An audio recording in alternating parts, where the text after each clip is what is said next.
Les textes liturgiques du jeudi 29 décembre 2022. Première lecture.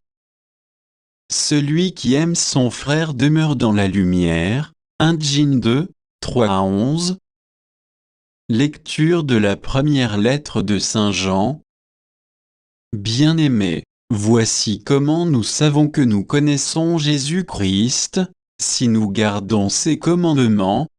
Celui qui dit « Je le connais » et qui ne garde pas ses commandements, est un menteur. La vérité n'est pas en lui, mais en celui qui garde sa parole. L'amour de Dieu atteint vraiment la perfection. Voilà comment nous savons que nous sommes en lui.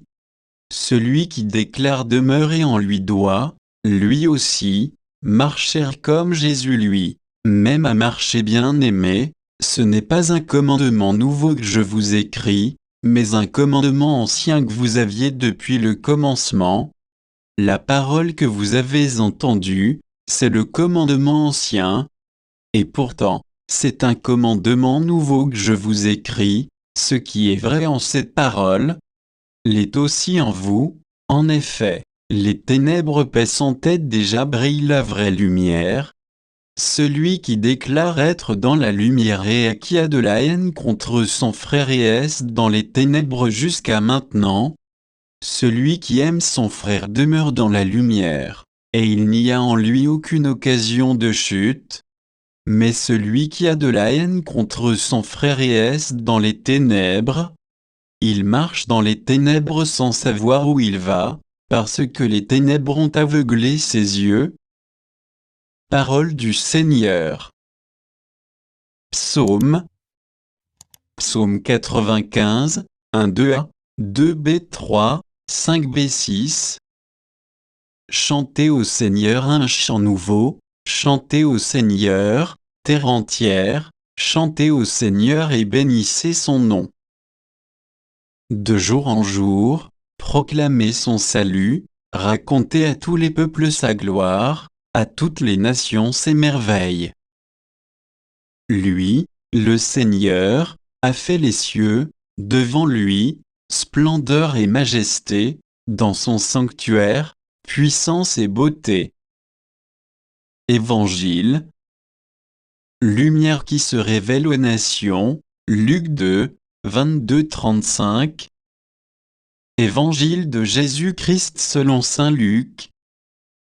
Quand fut accompli le temps prescrit par la loi de Moïse pour la purification, les parents de Jésus l'amenèrent à Jérusalem pour le présenter au Seigneur, selon ce qui est écrit dans la loi. Tout premier, né de sexe masculin sera consacré au Seigneur. Il venait aussi offrir le sacrifice prescrit par la loi du Seigneur, un couple de tourterelles ou 2 petites colombes. Or, il y avait à Jérusalem un homme appelé Siméon. C'était un homme juste et religieux, qui attendait la consolation d'Israël, et l'Esprit Saint était sur lui. Il avait reçu de l'Esprit Saint l'annonce qu'il ne verrait pas la mort avant d'avoir vu le Christ, le Messie du Seigneur. Sous l'action de l'Esprit, Siméon vint au temple au moment où les parents présentaient l'enfant Jésus pour se conformer au rite de la loi qui le concernait. Siméon reçut l'enfant dans ses bras, et il bénit Dieu en disant : « Maintenant, ô accent circonflexe Maître souverain, tu peux laisser ton serviteur s'en aller en paix, selon ta parole, car mes yeux ont vu le salut que tu préparais à la face des peuples. Lumière qui se révèle aux nations et donne gloire à ton peuple Israël. » Le père et la mère de l'enfant s'étonnaient de ce qui était dit de lui. Siméon les bénit, puis il dit à Marie sa mère : « Voici que cet enfant provoquera la chute et le relèvement de beaucoup en Israël. Il sera un signe de contradiction et toi, ton âme sera traversée d'un glaive. Ainsi seront dévoilées les pensées qui viennent du cœur d'un grand nombre. » Acclamons la parole de Dieu.